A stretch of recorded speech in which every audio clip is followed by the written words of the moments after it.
Good day, YouTube, and welcome to another episode of the Albino Rhino Beer Review. Today you have the Rhino, and we're looking at a beer. This beer was sent via a LCBO order.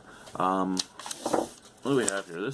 This is a bigger can than what I'm used to. This was $2.95 for the can, and it's 568 milliliter can.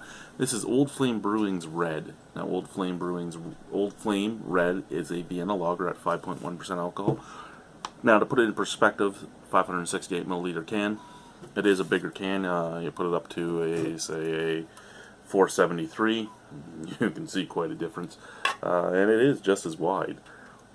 So I mean, there you go. There is quite a difference.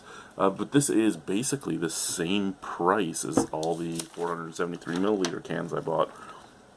Slingshot Common, same price. Stiegel Radler, 10 cents cheaper.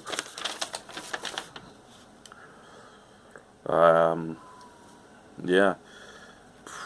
Collective Arts Sour Pumpkin, 50 cents more expensive. Forgotten Lakes Blueberry Ale, 50 cents more expensive. Deep Tracks American Brown Ale from Flying Monkeys, 30 cents more expensive. Wild North Pumpkin, 10 cents more expensive. Newstead 10W30, same price. Like, so you get the drift. This could be a good beer when you consider value. You got the Highlander glass. Let's read the back here. This red lager, which originated in Vienna, well, this one didn't originate in Vienna. The style originated in Vienna. But this red lager that originated in Vienna, well, maybe it originated in Vienna, but it was brewed here in Port Perry, Ontario. It first gained notoriety for its malt-forward flavors. The Old Flame Red is brewed with a hefty dose of caramel malt, which adds a nice sweetness to the beer. At first taste, you will notice the bread, toast, and caramel. Why do you give me all these? Incredibly balanced, this lager can be enjoyed by both ale and lager drinkers. Worth remembering. Please refrigerate for optimum freshness. Sorry, I got like something stuck right.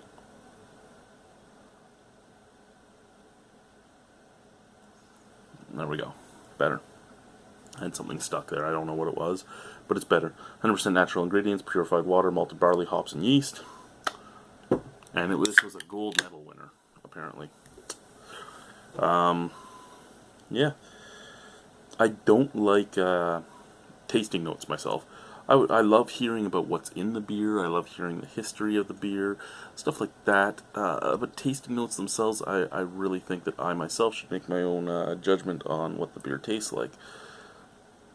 But that is just a me. Not everybody agrees on that aspect, and that's perfectly fine. You don't have to agree. There is a lot of watermarks in this glass. Even after using the bottle brush, I still got the watermarks. But actually, they're not that bad, and they're fading pretty quickly. That is a beautiful looking Vienna lager, though, minus all the watermarks. Crystal clear, beautiful amber color, beautiful slightly off-white head, beautiful snap crackle pop. I like this beer. Visually, I find this beer, sorry, I'm drawing my table off with my shirt. That's the kind of guy I am. I find this beer visually appealing. I really do. I think that is a visually appealing beer. I do believe I can get more of this can into this glass. I do believe this glass should hold this entire bottle, because this glass usually holds close to a 600 ml. And this is only 568, so I should be able to get the rest in there.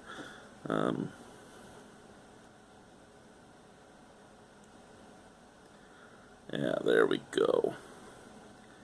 There we go. All of it's in the glass. Looks beautiful. Smell.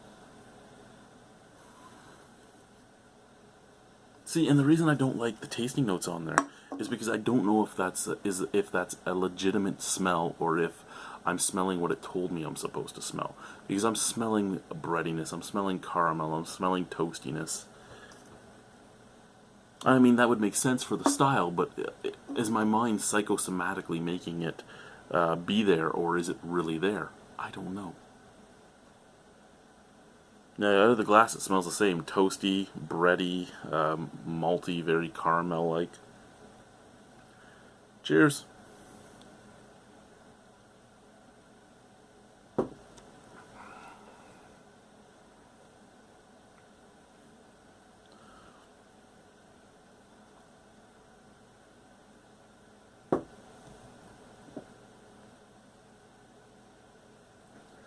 Does this taste like any other craft Vienna lager I've had? Not really. It's not as hoppy as any other ones. Is this more towards what an actual Vienna lager would have been? I don't know because I wasn't around when they first came out. But I would imagine this is more what an original Vienna lager would have been. It's very toasty. It's very roasted. Lots of caramel, lots of sweet caramel up at the forefront, but bready and toasted and roasted and almost rye-like with a tiny touch of spiciness back there. This is a beautiful little beer. It's true an ale or a lager drinker alike could drink it, but I mean, I think for the most part, all ale lovers could drink a lager. I think it gets harder when you're going from lager to ale because historically, or probably the best word for it, but what I'm saying is statistically, ale is usually a heavier, more full-flavored beer where a lager isn't. So I think it's easier to go backwards. You might not love it as much, but I think it's easier to go back into a lager than it is to go from a lager into an ale, unless you got the right type of ales. Like a cream ale, for instance. But this Vienna lager reminds me of like just a roasty or Irish red, really. It kind of reminds me of just English beers in general. $2.95 for this can too. I would actually pay that again. That is a great little deal I got here. I like this.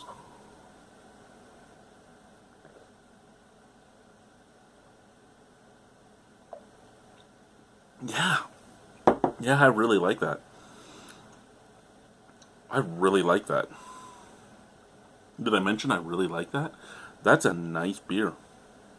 It's very drinkable, but it's not an oh my god. I just went over some type of flavor plateau. No, it's not that. It's just a nice beer. It's a nice drinking beer. Out of 10 on it, an 8. I don't mind this beer at all.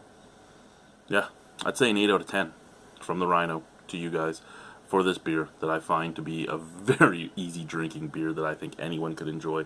It is, well, I shouldn't say anybody, it's probably a little bit too roasty and toasted on the back end for anybody. Ooh. It even tastes good on the burp. But it's a very easily approachable beer, and I like it quite a bit. So like I said, 8 out of 10 for me. For Old Flame Red. I'm going to watch the last episode that's out right now of Ballers while I finish this little... You know what? It's only a sip left. Let's just do it on camera.